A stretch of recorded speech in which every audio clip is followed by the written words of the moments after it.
So hi everyone, this is the continuation of the report of reactions of monosaccharides. So let's move on to the redox reactions of sugar. So oxidation reduction reaction, also called as redox reaction, is any chemical reaction in which the oxidation number of participating chemical species changes. The term covers a large and diverse body of processes. Redox is a type of chemical reaction in which the oxidation states of substrate change. Oxidation is the loss of electrons or an increase in the oxidation state of a chemical or atoms within it, while reduction is the gain of electrons or a decrease in the oxidation state of a chemical or atoms within it.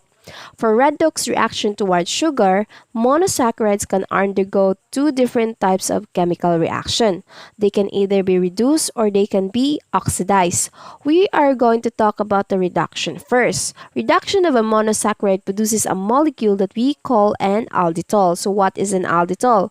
A carbohydrate that is an acylic polylol having the general formula of HOCH2. Formally derivable from an aldose by reduction of the carbonyl group.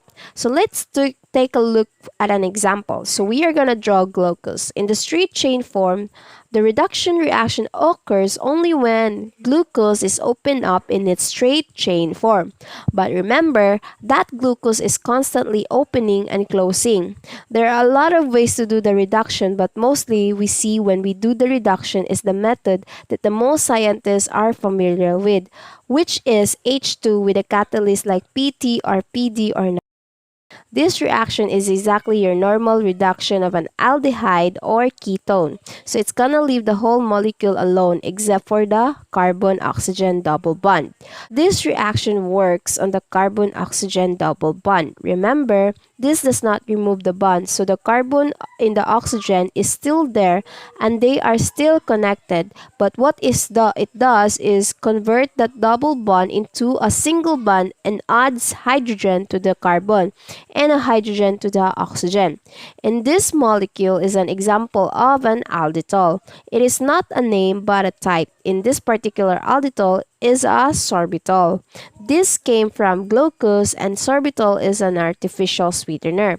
As long as it has the sweet taste that the sorbitol does, since it is not a monosaccharide anymore due to the reduction and we eliminated the aldehyde functional group, this molecule cannot be metabolized the same way as monosaccharides can, which means we cannot burn it for energy and also it cannot incorporate itself into fat molecules and it also cannot incorporate itself into glycogen because it doesn't have the right type of structure. So this is how it ends up being an effective artificial sweetener because our body cannot get any calories out of it and our bodies cannot store energy from it. Now, the other type of reaction that we can do on a monosaccharide is the oxidation. If we do oxidation of a monosaccharide, this gives us a molecule called an aldonic acid. So what is an aldonic acid? An aldonic acid is any of a family of sugar acid obtained by oxidation of the aldehyde functional group of an aldose to form a carboxylic acid functional group.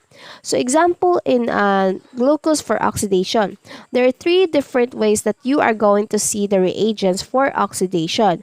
One way is the name Benedict reagent. This is the name of the solution that is commonly used to do this oxidation reaction. So Benedict reagent, what is that? Benedict reagent is a chemical reagent complex mixture of sodium carbonate, sodium citrate, and copper and sulfate pentadrate. Instead of Benedict's reagent, you may also use the Cu2 plus.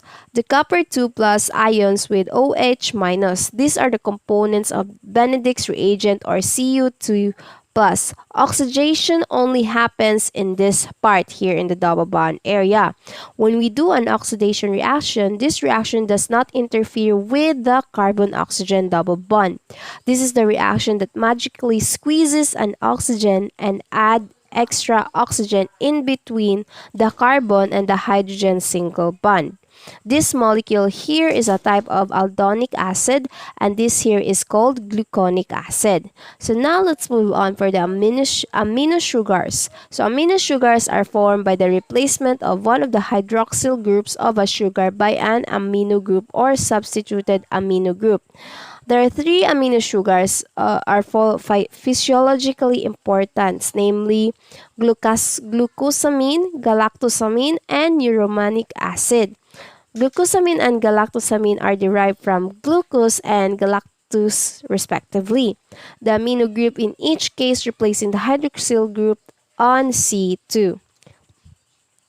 So there are examples of amino sugars include the N-acetylglucosamine, galactosamine, glucosamine, sialic acid, and L-dinosamine. So how does amino sugars form?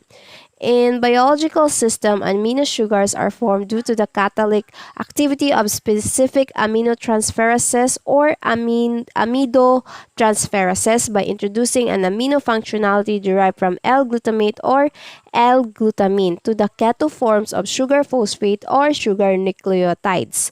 So why are amino sugars important? So incorporated into protein-linked sugar chains, amino sugars regulate protein function and combined with other compounds form antibiotics.